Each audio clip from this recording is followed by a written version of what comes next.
জুলাই সনদের ভিত্তিতে পিআরের দাবিতে আগামী ফেব্রুয়ারিতে জাতীয় সংসদ নির্বাচন আয়োজন সহ কয়েকটি অভিন্ন দাবিতে আবার কর্মসূচি দিল জামায়াত ইসলামী, ইসলামী আন্দোলন, বাংলাদেশ সহ ৬টি দল। এসব কর্মসূচির মধ্যে রয়েছে গণসংযোগ, গণমিছিল ও জেলা প্রশাসকের কাছে স্মারকলিপি প্রদান। একই দাবিতে প্রথম দফায় রাজধানী সহ সারা দেশে দলগুলো সেপ্টেম্বরে 18, 19 ও 26 তারিখে বিক্ষোভ সমাবেশ করেছে।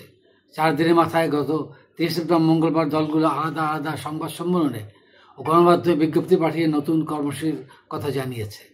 দলগুলো হল জামায়াত ইসলামী, ইসলামী আন্দোলন, বাংলাদেশ খেলাফত মজলিস, বাংলাদেশ নিজাম ইসলাম পার্টি, বাংলাদেশ খেলাফত আন্দোলন ও জাতীয় গণতান্ত্রিক পার্টি জাগপা। এছাড়া প্রায় একই দাবিতে আন্দোলনে থাকা খেলাফত মজলিস 4 অক্টোবর কর্মসূচি ঘোষণা করবে বলে দলটির পক্ষ থেকে জানানো হয়েছে।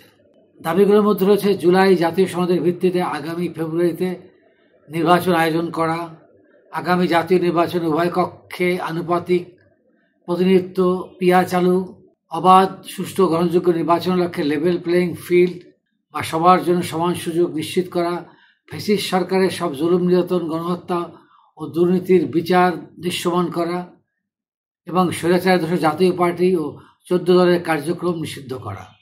10 অক্টোবর ঢাকায় 6টি দলের গণমিছিল। জামায়াত ইসলামী, ইসলামী আন্দোলন বাংলাদেশ, বাংলাদেশ খেলাফত মজলিস জাগপা বুধবার 1 অক্টোবর থেকে 9 অক্টোবর সারা দেশে গণসংযোগ করবে বলে জানিয়েছে। এ উপলক্ষে মত বিনিময় সভা, গোলটেবিল বৈঠক, সেমিনার করবে দলগুলো। নিজাম ইসলাম পার্টি গণসংযোগ, প্রেক্ষাপত্র বিতরণ ও জনমত তৈরির কর্মসূচি পালন করবে 2 থেকে 9 অক্টোবর। আর খেলাফত আন্দোলন প্রচারপত্র বিলি, গণসংযোগ ও মত বিনিময় কর্মসূচি পালন করবে। 10 অক্টোবর রাজধানী সহ সব বিভাগের শহরে এসব দলের পক্ষ থেকে পৃথক গণমিছিল কর্মসূচি রয়েছে। এর মধ্যে খেলাফত আন্দোলন ও নিজাম ইসলাম পার্টির কর্মসূচি ঢাকায় পালিত হবে। 12 অক্টোবর সারা দেশের জেলা প্রশাসকের কাছে স্মারকলিপি পেশ করবে জামায়াত ইসলামী আন্দোলন, বাংলাদেশ খেলাফত মজলিস ও জাগপা। মঙ্গলবার দুপুরে জামায়াতের কেন্দ্রীয় কার্যালয়ে আল ফালাহ মিলনায়তনে সংবাদ সম্মেলনে নতুন কর্মসূচি ঘোষণা করেন দলটির সেক্রেটারি জেনারেল মিয়া গোলাম পারওয়ার। সংবাদ সম্মেলনে চলমান কর্মসূচি সম্পর্কে সাংবাদিকদের প্রশ্নের জবাবে জামায়াতের সেক্রেটারি জেনারেল বলেন, এই আন্দোলনের মধ্য দিয়ে সরকার প্রধানের দৃষ্টি আকর্ষণ করা হচ্ছে। সরকার প্রধান এতে সাড়া দিয়ে জামায়াতকে বৈঠকে ডাকলে সেখানে দলের যুক্তি উপস্থাপন করা হবে। আলোচনার টেবিলে এ বিষয়ে একটা নিষ্পত্তি হতে পারে, সে সুযোগ অবশ্যই রয়েছে। আগামী জাতীয় সংসদ নির্বাচনে আওয়ামী লীগের অংশগ্রহণের বিষয়ে জানতে চাইলে মিয়া গোলাম পারওয়ার বলেন, সরকার তাদের রাজনৈতিক কার্যক্রম নিষিদ্ধ ঘোষণা করেছে। এই ঘোষণার পর নির্বাচন কমিশন ব্যাখ্যা দিয়ে বলেছে আওয়ামী লীগ নির্বাচনে অংশ নিতে পারবে না, তাদের নিবন্ধন স্থগিত হয়ে গেছে। ফলে আওয়ামী লীগের আগামী নির্বাচনে আসার কোনো সুযোগই নেই। এদিকে মঙ্গলবার সকালে রাজধানীর পুরাপল্টনে দলের কেন্দ্রীয় কার্যালয়ে সংবাদ সম্মেলন করে নতুন কর্মসূচি ঘোষণা দিয়েছে ইসলামী আন্দোলন বাংলাদেশ।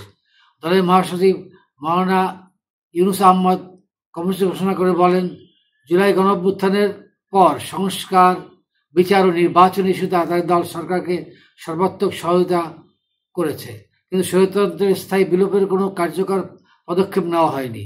ফ্যাসিবাদের সঙ্গে জড়িত ব্যক্তিদের বিচারের ধীরগতি, আটক ব্যক্তিদের 73% জামিন মুক্তি পেয়েছে, আর লেভেল প্লেয়িং ফিল্ড তৈরির কোনো উদ্যোগই নেওয়া হয়নি। এদিন রাজধানীর পল্টনে দলের মহানগর কার্যালয়ে সম্মেলন করে কর্মসূচি ঘোষণা করেন জাগপার সহসভাপতি ও দলীয় মুখপাত্র রাশেদ প্রধান।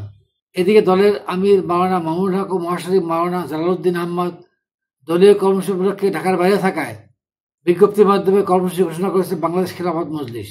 বাংলাদেশ নিজাম ইসলাম পার্টির আমির আল্লামা সরওয়ার কামাল আজিজি ও মহাসচিব মাওলানা মুসা বিন ইজহার গণমাধ্যমে এক সংবাদ বিজ্ঞপ্তি পাঠিয়ে নতুন কর্মসূচির কথা জানান।